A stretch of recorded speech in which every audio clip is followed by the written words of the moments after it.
patterns and learn their consequences. Experienced firefighters instantly sizing up a burning building and knowing where the danger spots are. They've learned the cues from hundreds of fires and received immediate feedback. The fire behaved as expected, or it didn't. Or doctors making rapid diagnoses. Experienced clinicians, yes. They learn to recognize constellations of subtle symptoms based on seeing many cases and getting feedback on their diagnoses.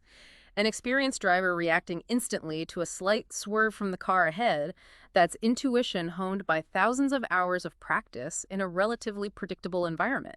Traffic patterns with constant feedback. So predictability and feedback are the keys to trustworthy intuition. Absolutely.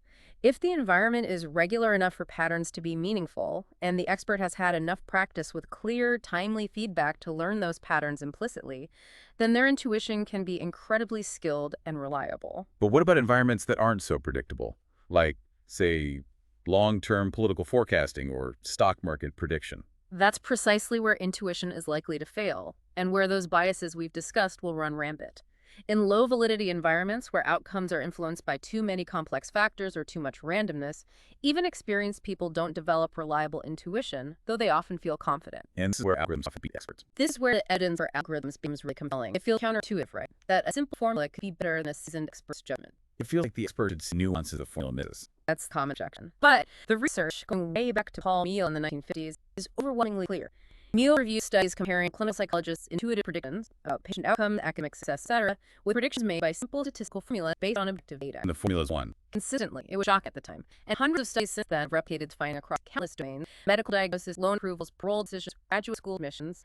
Simple algorithms outperform human expert judgment about 60% of the time. And even when it's high, the algorithm effectively wins because it's faster, cheaper, and perfectly consistent.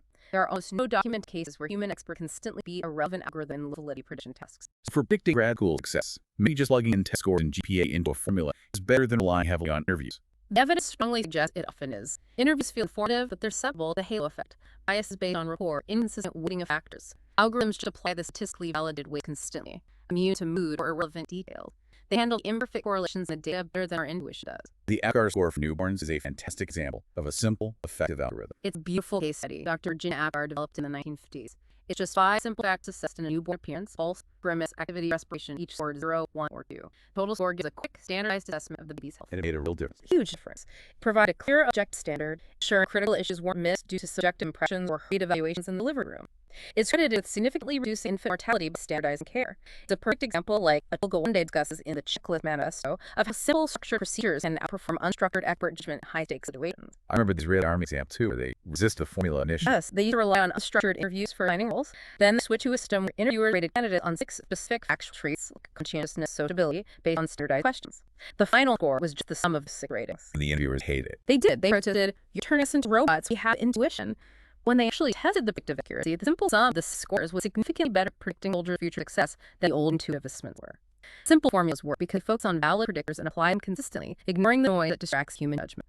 Even surprisingly simple rules, like one mentioned of marital stability predicted by frequency of lovemaking minus frequency of quarrels, and sometimes outperform complex expert assessments. So the takeaway is never trust intuition, rather know when to trust it. Precisely. It's about understanding the conditions. Kahneman and Gary Klein studied expertise from different angles converge on this. Trust expert intuition when the environment is predictable. A&D, the expert has had extensive practice with clear feedback. Unpredictable environments, or where feedback is slow or ambiguous, be skeptical of intuition, rely more on data, algorithms, or structured approaches. And crucially, remember that subjective confidence, how sure someone feels, is a terrible guide to accuracy in low-validity domains. That feels a really critical insight. And leads nicely into how we actually make decisions, especially when risk and uncertainty are involved. Prospect theory comes in here. Prospect theory, developed by Kahneman and Tversky, was revolutionary. It described how people actually make choices involving risk, departing from standard economic models that assumed perfect rationality. Key insight was we evaluate outcomes based on psychological value or utility relative to a reference point, not just based on the final state of absolute wealth. So where I start from matters more than just the end result. It's fundamental. Outcome feel gain or losses compared to a reference point. Usually that's status quo we have now. But it could also be an expectation, a goal, or maybe what someone else has. This changes everything compared to theories that look at final wealth. Like the hedonic twins example. Right. Albert and Ben have identical jobs, identical happiness. They're offered 2 new jobs, A, B, both objectively better, more pay, more leisure. Standard theory says they jump the chance, but prospect theory predicts they might prefer to stay put. Why? Because leaving their current job, the status quo, feels like a loss, even if the job better overall. That feeling of loss can outweigh the potential gain. Loss aversion. That core idea that losing hurts more than gaining feels good. Exactly. It's the cornerstone. The psychological pain of losing, say, $100 generally felt much more intensely than the pleasure of gaining $100. The value function is super for losses. Estimates suggest the loss aversion ratio is typically between 1.5 to 2.5, meaning you might need to gain $150 or even $250 to make for the psychological gain of losing $100. That explains why people turn down good at, right? Right. Like a 50-50 chance to lose $100 or win $200. Precisely. The expected value is positive, $50 gain on average, but the potential pain of the $100 loss lose larger psychologically than the potential pleasure of the $200 gain for most people. Brain scans even show heightened activity at fear centers like amygdala when contemplating potential losses. Where else does loss aversion show up? All over the place. The study of NYC taxi drivers is a great example. Many have a daily income target, or reference point. On slow days, they'll often work much longer hours than usual, pushing hard to avoid loss falling short of their target. On really good days, when they hit their target early, They quit early, even though they make more. often, yes, they secure the gain relative to their target and go home, even though their effective hourly wage is highest on those good days. Their behavior is driven by managing gains and losses around that reference point, not by maximizing overall income rationally. We see it in sports too. Okay. Like golf. Definitely. Studies of professional golfers show they putt more accurately, on average, for par than they do for birdie, even from the same distance. Why? Because sinking a putt for par means avoiding a bogey, avoiding a loss relative to par. Sinking a putt for birdie means achieving a gain. Loss aversion makes avoiding the loss more motivating, leading to slightly higher concentration and success rates on par putts. Negotiations must be heavily affected by this. Hugely. The current situation or existing agreement becomes the reference point. Any concession you offer feels like a loss to you. And because losses hurt more than equivalent gains feel good, the value placed in your concession is higher than the value the other party places on seeing it. This asymmetry makes bargaining really tough, especially when it feels like buying a shrinking pie.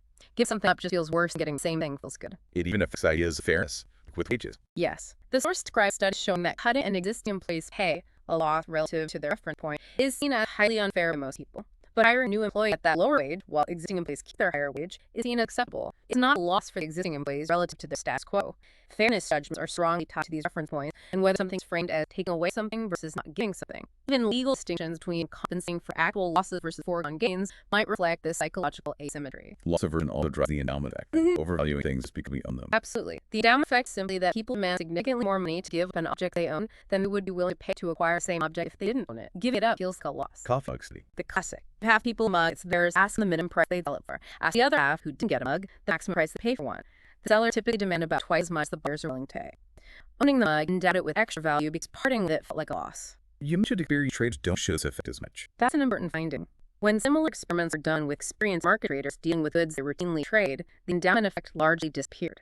This suggests that experience, or perhaps being in an environment where goods are seen purely as commodity for exchange rather than items for personal use, can reduce the bias. Interesting. Okay, so reference points and loss aversion shape our values. What about how we deal with probabilities themselves? Prospect theory says we don't treat them linearly. Not at all. We have a distorted perception of probability. We tend to overweight very small probabilities. Think lottery tickets or the fear of rare disasters. We give these small chances more weight in our decisions than their objective probability warrants. And we underweight more common probabilities. Yes, we tend to underweight moderate and high probabilities. We might be less sensitive than we should be to the difference between, say, a 90% chance of success and a 95% chance. This leads to the fourfold pattern of risk attitudes. Okay, what's that? It describes typical preferences. 1. For gains with high probability, we're risk-averse. Prefer a sure smaller gain over a gamble with slightly higher expected value. 2. For gains with low probability, we're risk-seeking. We buy lottery tickets. 3. For losses with high probability, we're risk-seeking. We gamble to avoid a sure large loss. 4. For losses with light probability, we're risk-averse. We buy insurance.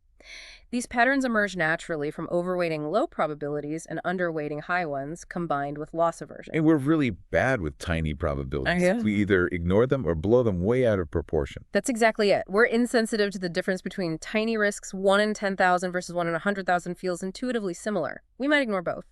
But if our attention gets focused on a low probability event, perhaps through vivid reporting, then we massively overweight it. The fear or hope it triggers gives it huge decision weight, far beyond its actual likelihood. This also relates to the certainty effect. Paying extra for zero risk. Exactly. People will pay a significant premium to reduce a risk from, say, 5% down to 0%, compared to reducing it by the same amount from 10% down to 5%. That complete elimination of the risk, achieving certainty, has a special psychological value. The insecticide study showed parents would pay much more to get rid of a tiny risk completely than to achieve a larger reduction that didn't reach zero. And framing effects explain all of this, don't they? Yeah. How you word the exact same choice changes the decision. Framing is incredibly powerful. It shows how easily System 1's initial interpretation, prompted by the wording, gets endorsed by System 2. The classic disease problem, 600 people expected to die. Program A saves 200 lives. Program B, 1/3 probability 600 saved, 2/3 probability no one saved. Most people choose A, risk averse for gains. Now frame the exact same options differently. Program C, 400 people will die. Program D, 1/3 probability nobody dies, 2/3 probability 600 die. Now most people choose D, risk seeking to avoid losses. Wow. Same outcome, totally different preference just based on save versus die. Exactly. It happens with surgical